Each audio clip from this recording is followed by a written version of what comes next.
Hi there, you are welcome to this episode of Laboratory Methods and Safety Tips. Today, we'll be talking about how to carry out solvent recovery. In our last edition, I talked about the general operation of a Soxhlet apparatus and how it is used in the recovery of a desired component of a solid mixture by use of a solvent.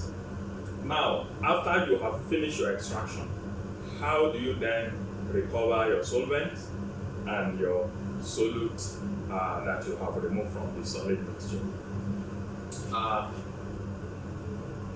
First of all, you have to switch off the Soxhlet apparatus. This has been switched off, and make sure you are wearing a heat-resistant glove. You dismantle from the condenser carefully, and you can see that in this case, you can see that some liquids are still in the extraction chamber. So, and you can see that the liquid or the solvent in the flask, which is a mixture of solvent and the solute that has been removed, has a darker color concentration, a higher color concentration than the liquid in the extraction chamber. So in my last video, I was asking, how do we know if we have achieved, if we should stop extraction? One of the ways you can know if you are achieving extraction is that the solvent in the extraction chamber becomes more clearer and clearer with each siphon of solvent back into the flask. So you can see that the concentration of solvent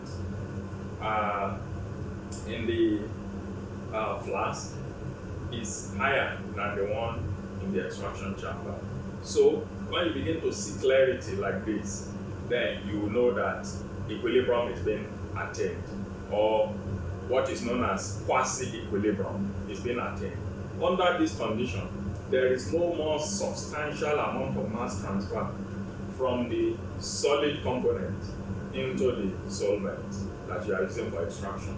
And so extraction has to stop. In other words, extraction has reached equilibrium. The duration is specified by different methods that you are using, and also depending on the type of solid with which you are carrying out the extraction. So how do you recover this, your solute? The process is known as solvent recovery. In other words, you are separating the solvent from the solute. And at the end of the day, you are expected to get back the desired solute component and also the solvent, recovery of the solvent that you have used.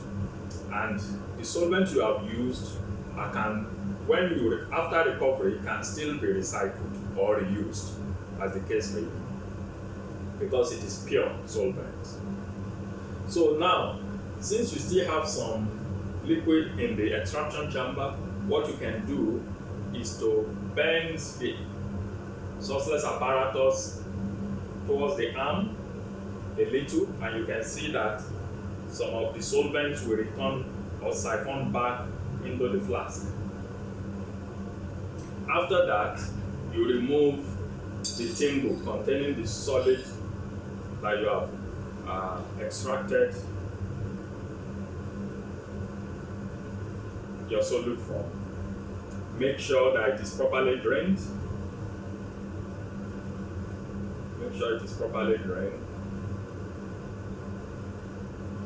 And then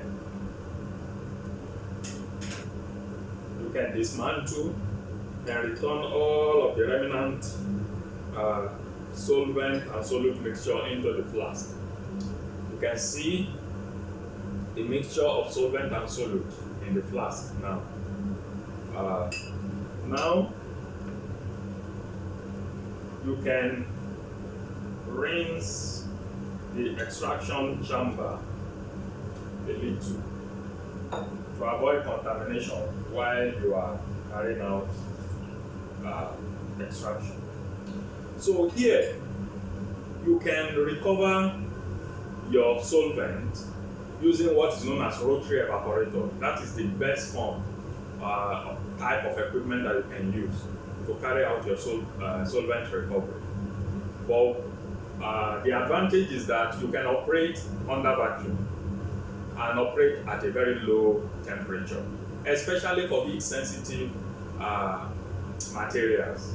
You know, if your sample is heat sensitive, it is better you use a rotary evaporator where you operate under vacuum at a very low temperature so that it will not cause any damage to your sample. But in the absence of a rotary evaporator, you can still reuse your Soxhlet apparatus and use it to carry out your recovery, solvent recovery. So what do? You mount it back again without putting back the steam hook, and then you slot the neck of the extraction chamber again to the condenser and mount it on the heating mantle, and then you switch on the heat. You switch on the heat and allow it to heat up. So we allow it to heat up, and we'll be back to see as the liquid accumulates in the extraction chamber, this time around pure liquid. And since there is no timber there or solid there for any extraction activity to take place, you will see that the liquid that is condensed from the condenser will only accumulate in the extraction chamber. And what accumulates in the extraction chamber is pure solvent. Let's wait, I will be back.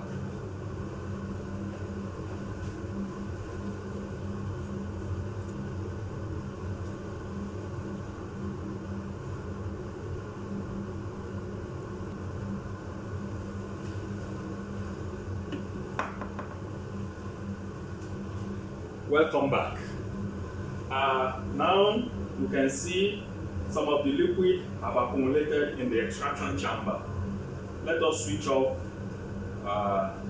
the heater.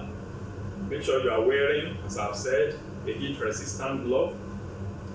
And then you can dismantle from the condenser.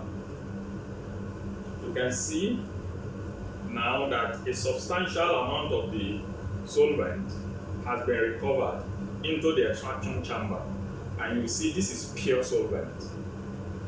This is pure solvent. And so you can remove this, dismantle it, and recover your solvent or for reuse. So you can see what remains here is a mixture of solvent and the solute you have extracted from the solid. You know, so it is not advisable that you dry, you remove the solvent completely, so that you can still, in order to properly recover it, it's better you transfer from here. When it is still transferable, you can see it's usually in a very small quantity. So it is better you transfer to a beaker with a much wider neck